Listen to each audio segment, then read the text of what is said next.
Well, look, I can't tell you after COVID hit, I had a guest that was pushing back on the vaccine and so forth. And it wasn't that I was pushing this agenda. I was actually arguing back. And this video ended up getting hit with a community guideline strike. And at that point, I was like, okay, well, I'm not trying to have my channel go down. So it just scared the shit out of me. So I just stopped any sort of COVID conversations on my channel after that. Susan Wojcicki said, what was it, 100 million videos they blacklisted or algorithmically throttled that talked about COVID-19. I think it was 100 million was the number. It was a total blanket ban on anything that contradicted any element of the COVID narrative. COVID origins, COVID vaccines, COVID mask efficacy, COVID lockdowns, COVID mandates, the whole thing. And Google, by the way, these YouTube services are a funnel for a lot of other Google investments. Google is very deeply co-invested in the vaccine space. Google is an addendum in many respects of the U.S. government. I mean, it's useful in this context to understand where Google came from.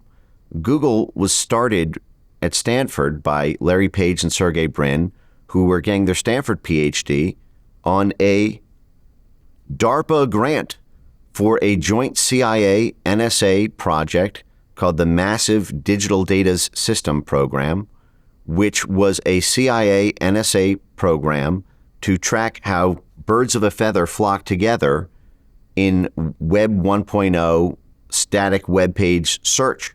This is as the internet started as a military project. DARPA made civilian use by the National Science Foundation and then rolled out to the World Wide Web in 1990. And in that period, you had all these different foreign countries who were searching the internet for things. And the CIA and NSA believed that search results could be useful to, if they could have a systematic way of understanding search queries in foreign countries, that it could serve as a early warning political radar system in order to track the rise and fall of popularity of various political movements. And that would allow intelligence and statecraft to interface and potentially amplify or subvert those movements. And that's how Google started. Google became a military contractor. The first year it went public in the early 2000s.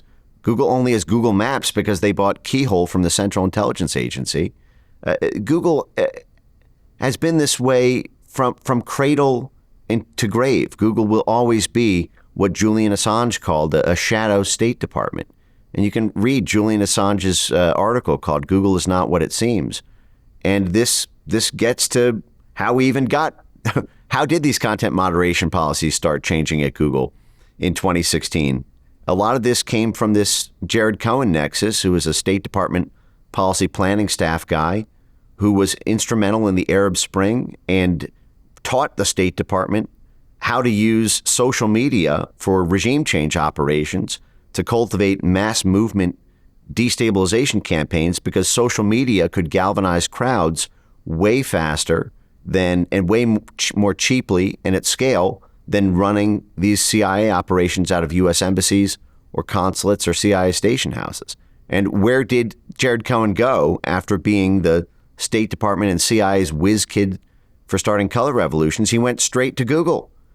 And when Google wasn't even in the top 100 companies, right on the eve of the Arab Spring, which he's credited for in many ways because these were social media revolutions that followed his blueprint, and he worked intimately with the groups on the ground. And then he goes straight to Google. He becomes Eric Schmidt, the CEO's right-hand man. And I've seen Google company emails from my sources with Jared Cohen very diligently tracking the 2016 election as Trump was gaining in the polls and talking with Eric Schmidt about it. And then what happens there? Then they rebrand his one-person think tank at Google, which was called Google Ideas. It changes its name to Jigsaw. And then they train what was essentially the world's first retail artificial intelligence-based censorship application. It was called Perspective. Anyone can go to Google right now and look up Perspective API from Google Jigsaw. The first three things it was trained on were the 2016 presidential election, the Brexit vote, and then climate change was the third one.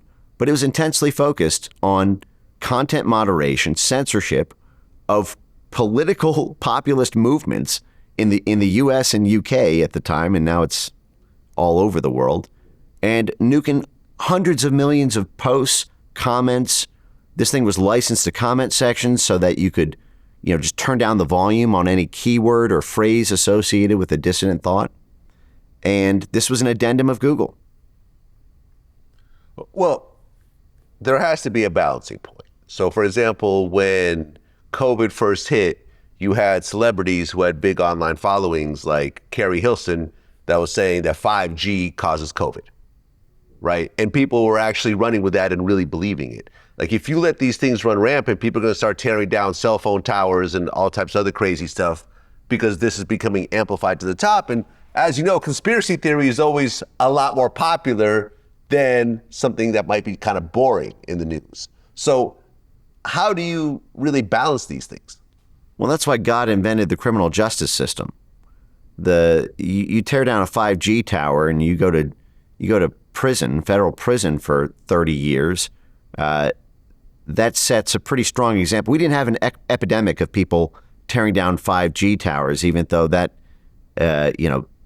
talk was out there. Even if it was censored on YouTube, you could still see that on static blogs and independent web pages and word of mouth. And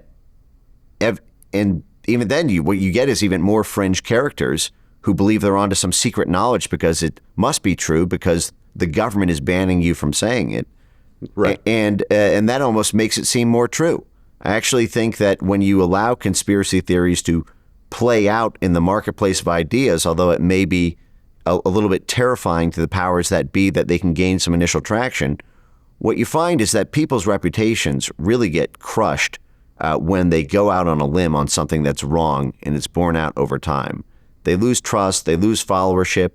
If they're entertaining, they may have some residual base or keep a certain amount. But generally speaking, people, if you're really wrong on something, you pay for that as a content creator down the line. But the fact is when this is kind of one of the things that backfires about censorship. There's what's the quote? Never believe anything until it's officially denied.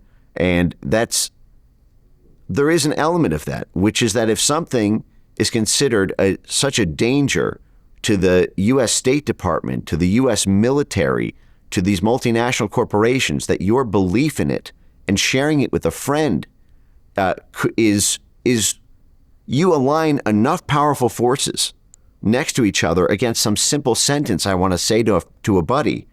And I go, well, wait, why don't you want me to say that? What's really going on here?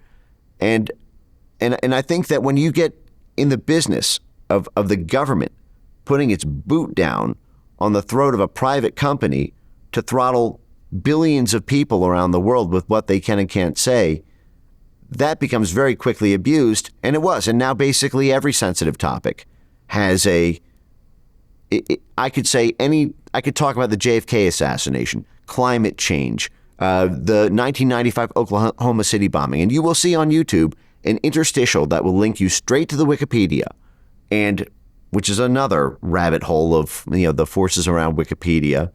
But the fact is it's a dangerous game, and it sort of subverts what we consider to be the legitimacy of democracy, which is that we get to vote on politicians based on what we know or what we can look up or do our own research about those politicians. If an entrenched class of politicians and their surrounding corporate and stakeholder interests can stop us from learning information, then we don't even know what we're voting on. We get back to this Coke and Pepsi.